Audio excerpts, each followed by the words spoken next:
This is Extra Paycheck Podcast, episode number 91. You're listening to Extra Paycheck Podcast, where you will learn how to build and grow your own successful online business. Now, here's your host, Alex Soul. Welcome to yet another episode of Extra Paycheck Podcast. This is episode number 91, and today's special guest is Kate Al, the owner and founder of Simple Pin Media, where she helps companies and businesses around the world get better results from using Pinterest. Great episode ahead of you, so enjoy it. Hi, Kate, and welcome to the Extra Paycheck Podcast. Hi, thanks so much for having me here. Kate, please tell us a little bit more about yourself and what is that you do as a business. Yeah, I run a business called Simple Pin Media, and we're a Pinterest management company. So we basically help businesses and bloggers manage their Pinterest presence so they can work back on other things. Mm-hmm. Well, pretty straightforward. I guess you explain it in just a few words what your company does. And I think this is a secret of kind of a good company. When you're able to explain just a few words clearly what it does, that's a good sign. Definitely. Yeah. We have a clear, streamlined path of what we're doing. Yeah. And all right, okay, so I guess let's dig a little bit deeper into it because, well, first of all, I'll be honest with you, I do pin some of my things, but I've never really paid much attention or looked into using Pinterest in detail in order to get traffic, in order to grow my business. So I don't really know much about it, and I don't know what kind of results it could get. Maybe you could share that with the audience, with the listeners, why Pinterest and what it can provide. Yeah, Pinterest we see as more of a search engine type platform than we do a social media platform. So it's often referred to as a search and discovery network.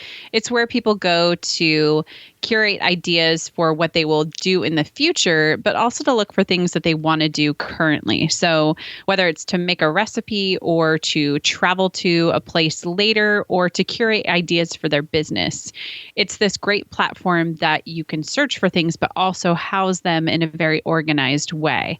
So if you have a business that people are already searching for your type of content, then you want to be on Pinterest to get in front of those searchers. So it'd be very similar as to why you would want to optimize for SEO with Google, or even if you have video, getting it on YouTube, because Pinterest, YouTube, and Google are really powerful places where people go to find information.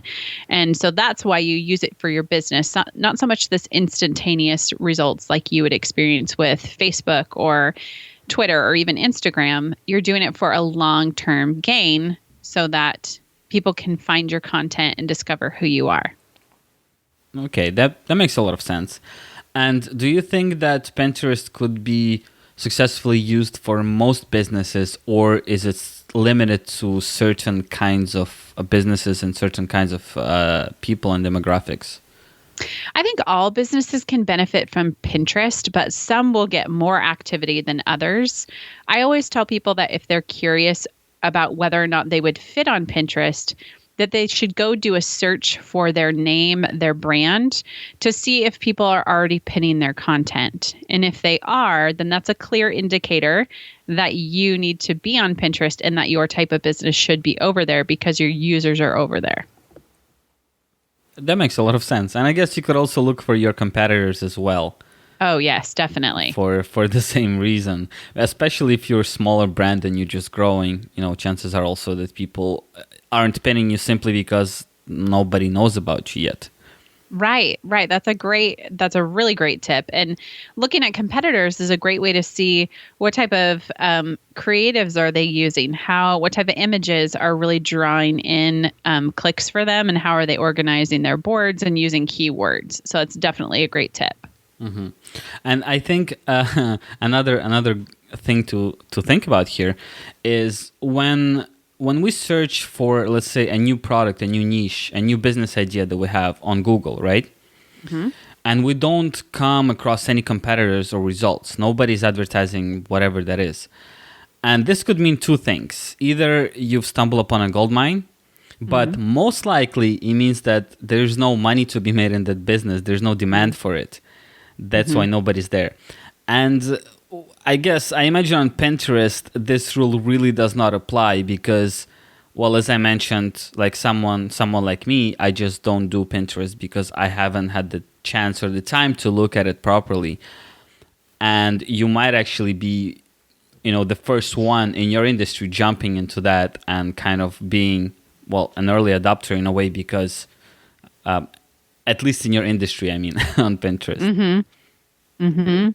Yeah, that's a good point. You can either be, like you said, it doesn't have any opportunity, or it does have opportunity and you're just the first. And I think Pinterest is one of those social platforms that people misunderstand or they don't really know how to use. So they tend to put it on the back burner and kind of choose Facebook or Twitter or Instagram or even Snapchat over it because those make more sense and they have instantaneous results.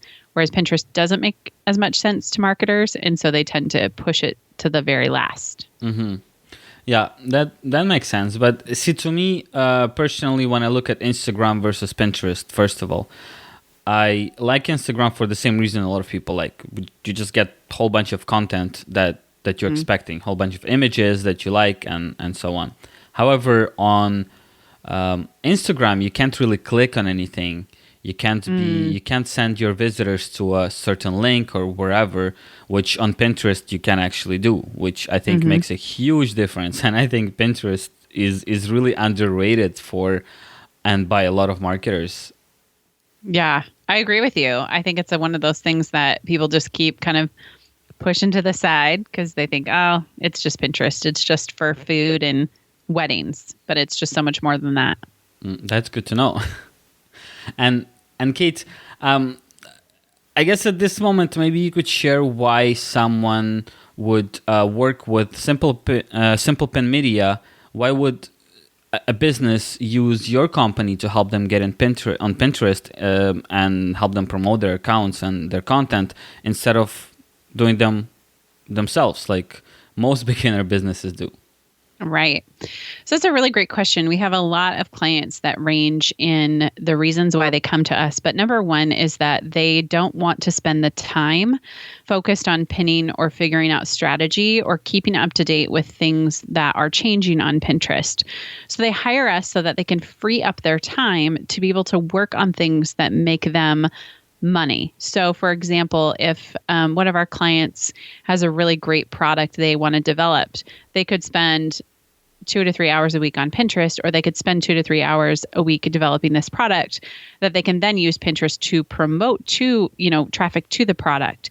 And so the biggest reason that people come to us, number one, is that we only do Pinterest. That's all we understand. That's all we keep up to date on. So they know when they come to us, they can be assured that we are up to speed on it and we're going to manage their account well to where it consistently brings in traffic with keeping up with their branding.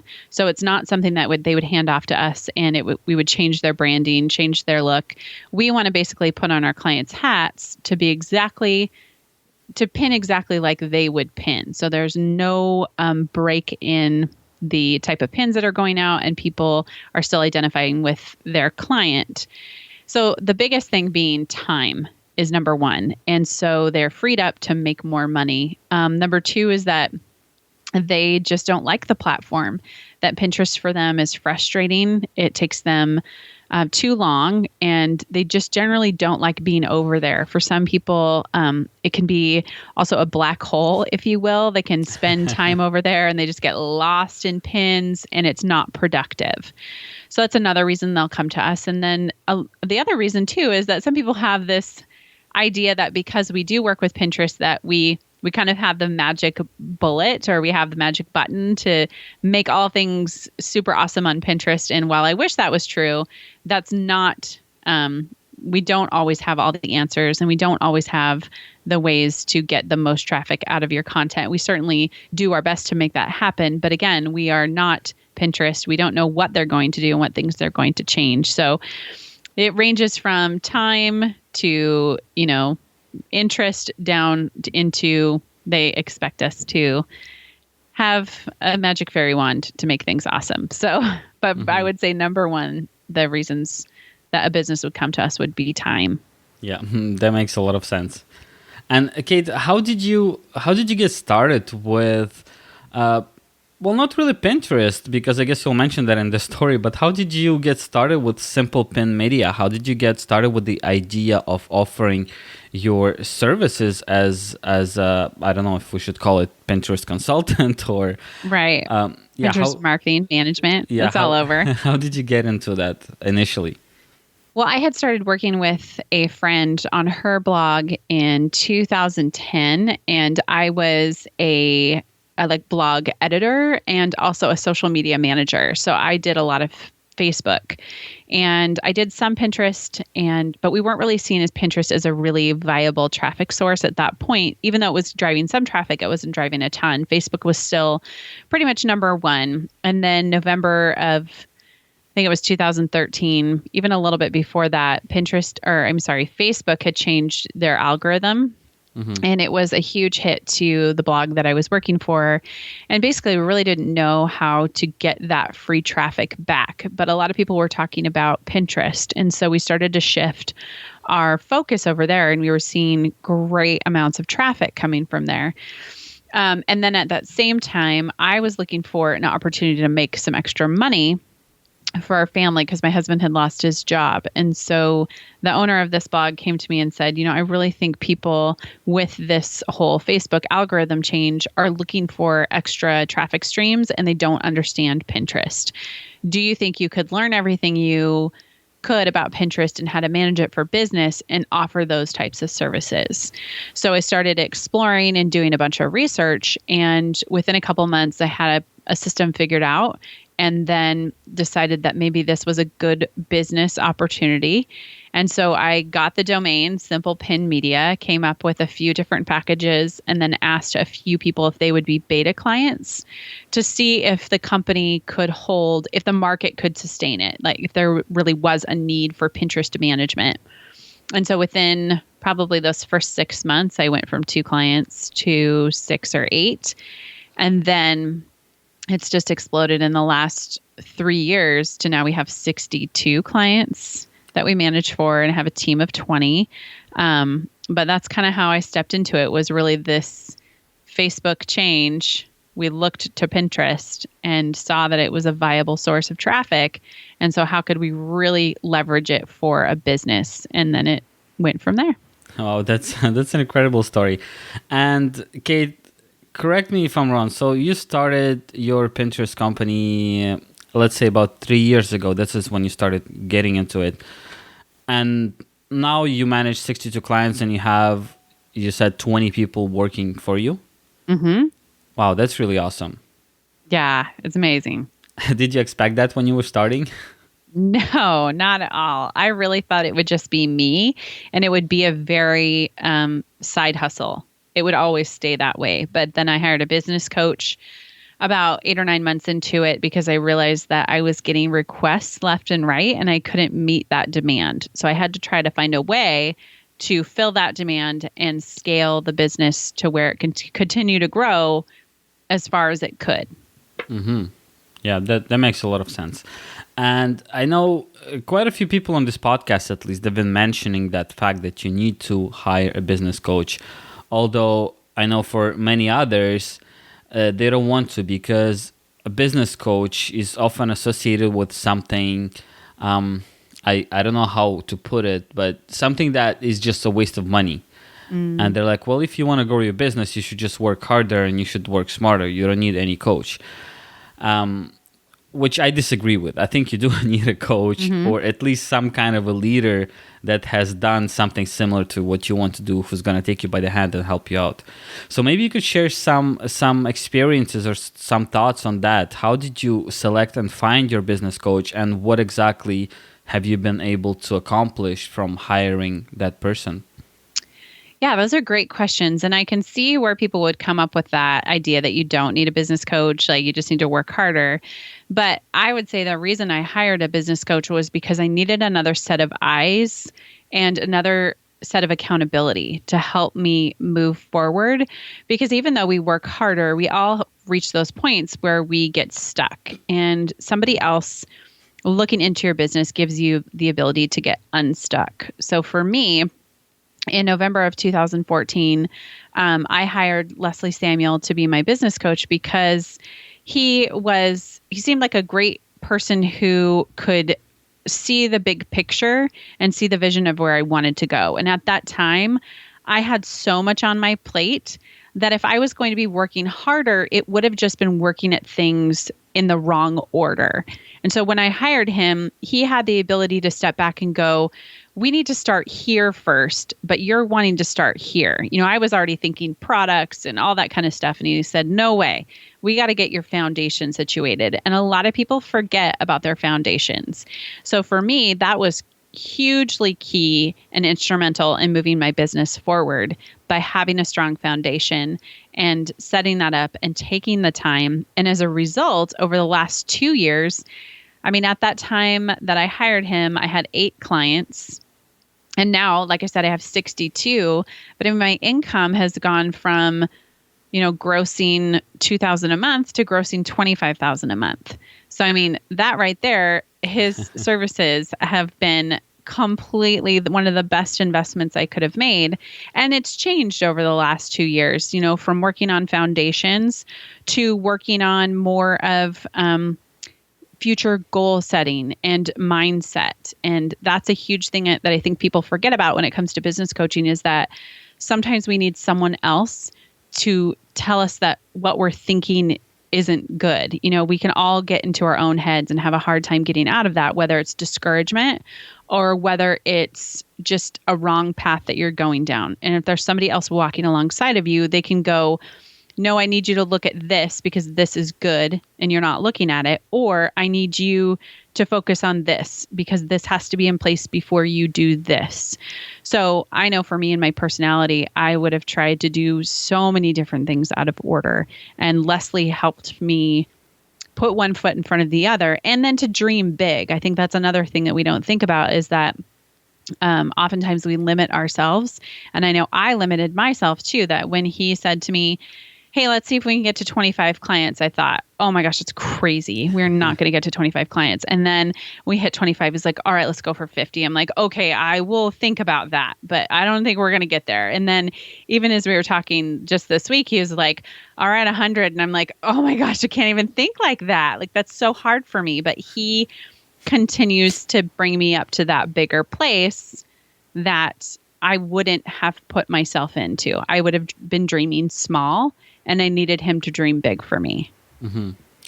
Thanks for sharing that. And that actually sounds pretty incredible and very, very interesting. Mm-hmm. It was. It's been an amazing journey. Yeah, that's really awesome. So I guess judging by the number of clients and the number of people working with you or for you, this must be a full-time gig. And I think it's been for a while, right? Yes. It has really taken on full time, probably, I would say full time really for the last year and a half, for sure. There were other things I was doing with working with that other blog for a while, and then also trying to manage Simple Pin, but that was too much for me. So I let that go. And then probably in February of 2015, February, March is when I really went stepped into Simple Pin and really tried to leverage it and make it grow. Mm-hmm. Yeah, that's really awesome. I love to hear stories like that when people actually start this kind of a side hustle, if you will. Mm-hmm. And within a relatively short time, it turns into a full-time project, full-time gig. And well, I guess it's even better when you love what you're doing, because that's kind of the whole point of it, or at least it should be. Mm-hmm. Yes, exactly. If you don't love what you do and it feels too much like a daily grind, then I think something has to change, especially when you work for yourself, because that's going to be pretty hard to get up every morning and motivate yourself to work. Yeah. And Kate, I guess your business coach has helped you with this one, but hiring people for your company, this is a huge step that a lot of online marketers, online businesses, online entrepreneurs don't do, because well, it's hiring people and simply doing outsourcing of any sort, because most of us, we don't trust other people, not even trust in a proper sense, in a regular meaning of the word, but we know for sure that nobody cares about our business and our clients as much as we do. This is why we wouldn't hire anyone. We wouldn't outsource smaller tasks. And in the end, we do figure out that this is a waste of time, a waste of our energy, that we should have hired someone a long time ago to help us out. So how was the first step for you when you decided finally you couldn't do stuff by yourself and you needed people to help you out with your business with Simple Pen Media? I think the first thing for me was when I started thinking about just these original 6 to 8 clients that I had. My daughter was sick and she was in the hospital, and I thought, I don't have anybody to even be an emergency person. So that was really kind of that first thing. I needed someone else to be able to step in if needed. And so I simply hired a friend, and she didn't know a lot about Pinterest, but that was okay because I could teach someone how to do Pinterest. And that for most of us is we can teach someone how to do something within our business. What you need are the qualities in that person. You need somebody who's dependable, who's honest, and who has a good work ethic. And if you have those 3 things, you can really teach somebody to do pretty much anything. Outside of a lot of technical stuff, of course, like coding and all that kind of stuff. But even then, somebody who has the drive to work will get things done.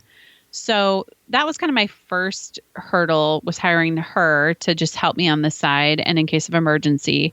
And then when I hired Leslie and he started talking about growing the business to more clients, I knew that I had to be strategic about who I was hiring. So I made an intentional decision to start hiring local only. And I live in Portland, Oregon. And so I wanted to ask some friends who they thought would be interested in this, who had the time, because somebody doing our type of job is an independent contractor who's working from home and has to learn how to manage their time. And so having those people with good work ethic and drive and dependability was really, really important. And so I hired someone, a referral from a friend, somebody referred somebody. And so I met with her face to face and we talked about it, and she said she'd like to try it. And then she referred someone else, and then she referred someone else. And so at each point, I created a system for hiring these new people as well as training them. And I did a lot of that through video training and a lot of very basic step-by-step, this is what I want you to do.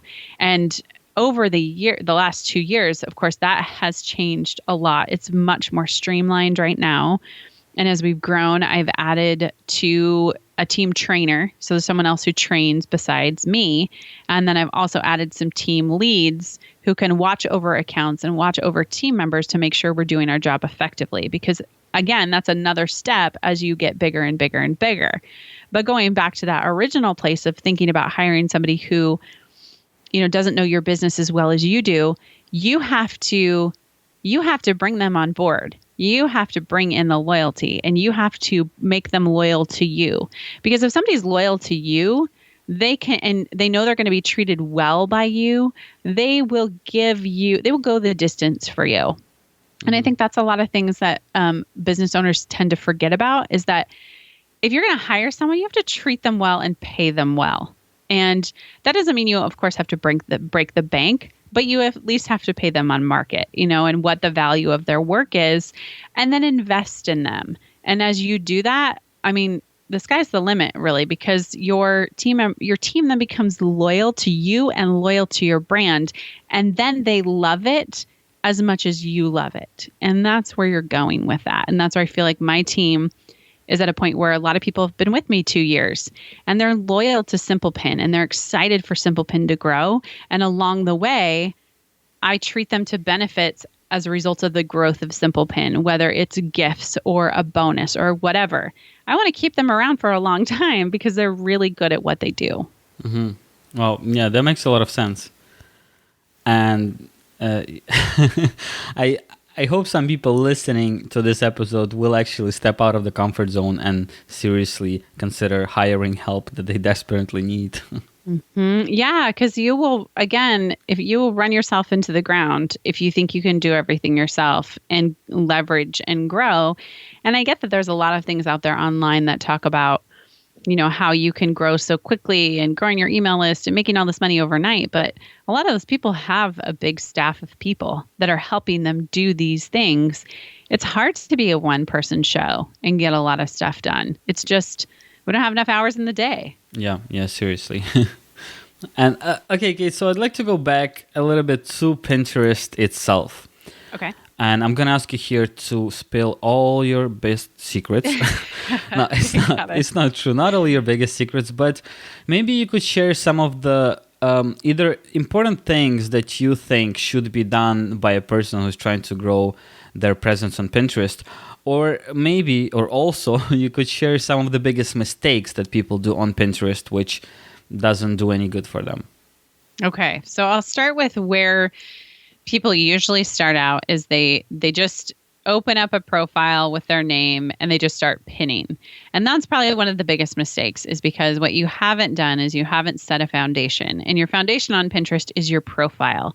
So of course, if you're going to start on Pinterest, you want to get a profile and a business account that is your name. So for you, like the Extra Paycheck podcast, or you might have to shorten it because Pinterest won't let you use that long of a URL, but you could still name your profile page Extra Paycheck podcast or whatever. And then creating boards around what your listeners would be interested in. What type of things are they looking for, that you can curate the best possible resource on Pinterest by finding content that will help them grow their business.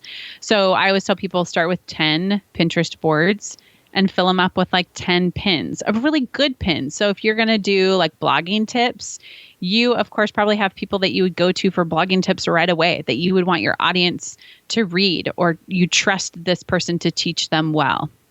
So you want to do that first, so that for sure you have a profile set up on Pinterest and it's set up well to communicate your brand. The biggest mistake, again, is that people do not do that. They just get a bunch of boards that make no sense. They think, I should have a food board. Well, you don't have to have a food board, or you don't have to have a quotes board or a pets board. There's all these things out there that say, like, you should have this. What you should have is something that reflects what you're going to be telling the user about. So if you're not doing food on the Extra Paycheck podcast, don't have a food board. So that's important right there. And then the next one is on your blog or your website. If you're going to be getting traffic from Pinterest, you need to have an optimized Pinterest image on your post. And that optimized size is 735 by 1100. So it's a vertical image that is very clear, that has maybe a little bit of text on it that tells people what the post is. Because Pinterest likes vertical images, whereas, Facebook likes square, rectangle, or Instagram is square, Twitter is, I don't know. But you want to have that Pinterest-sized image. And if you don't want to have it in your post, there's, of course, plugins out there that you can hide that image. But the important thing being, have a Pinterest image, because Pinterest users are 80% on mobile. So if you have a tiny little image that can hardly be seen on mobile, people are going to scroll past that. So whatever you do with Pinterest, it has to be an optimized image for the platform. And a lot of mistakes people make are just thinking, okay, I've got my profile set up, I'm just going to start pinning, but I'm actually not going to optimize my images for Pinterest. So those would be my two biggest things, that if you're going to get started, you have to have those two things in place. Thank you so much for sharing that. And I really liked your first tip, mostly because it was at the same time the most important advice of what you should do and what you should not do. Yes. It was both in one. And the second one, I have a follow-up question for you. What if the image is big enough to be seen well on mobile, but it's not in those exact proportions? Let's say it's like 800 by 900 or something. Like, that's what makes fine. a difference? Yeah. Well, it's 735 by 1100 is just what Pinterest says is optimal size. But we don't want to go any smaller than 500 in the width. The length is negotiable. You can make the length as long as you want. It's just you want to go with the most vertical dimensions you can. So some people will do 600 by 900 or 500 by 800, because I know that not all websites will be able to accommodate 735 by 1100. That's a really big image. Yeah. So if you go down a little bit, that's fine. You just don't want to go any smaller than 500. Okay, that makes a lot of sense. Thank you for sharing that. And Kate, where do you see your company in the next, let's say, 2 to 3 years? That's a great question. I would say we see it more as moving into an influencer network place, because we have a lot of clients who are very powerful and then traffic they can drive. The plan over the next year is to move Simple Pin into this influencer network where we can work with brands to be able to leverage content in the most effective way, so that Pinterest brands have a hard time understanding Pinterest too, especially for sponsored content or sponsored posts they ask bloggers to create. So we want to help them do it more effectively. So I would say the influencer network is another one of those. And then also branching out into international markets. I know that Pinterest is becoming pretty well known around the world, and their platforms are getting a lot of great traffic as well. So we want to try to figure out, how do we teach people how to use both an international platform and the English speaking platform, and how do those cross over? How do they work well together? As far as how big client wise, I guess per Leslie, I'm headed towards 100 clients because that's where we'd like to go. But I think, I don't know if I have a cap yet. I would say for me, I do have a cap at 100, but I'm sure Leslie will push me past that. But I think most importantly, whatever Simple Pin does, that we are the leading teachers in Pinterest marketing, and that we're teaching it in an effective business building way that helps businesses understand that they can use Pinterest to grow their platform and to increase their monetization and increase their reach. Mm-hmm. Wow, that's very interesting. And I really like to see you have those plans for the future already, because as far as I've noticed in the past, 9 years that I've been online, it's only the ones that have a bigger and a different goal, when they have not even a strategy, but an idea of what the company would evolve to eventually. Those are the ones that keep going and keep growing. And the ones who start something very simple and they want to stick to it, and that's it, usually, or what you'd rather say often, they actually fail at some point, because at some point that very service or that approach or the strategy is irrelevant. It becomes irrelevant.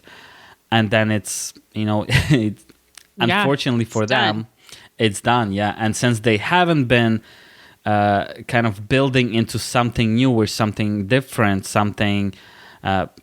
different, it's too late now. Once it's done, it's too late. They have to start from the very beginning, and they kind of start a brand new company because they failed to evolve and they failed to see beyond that box where they started.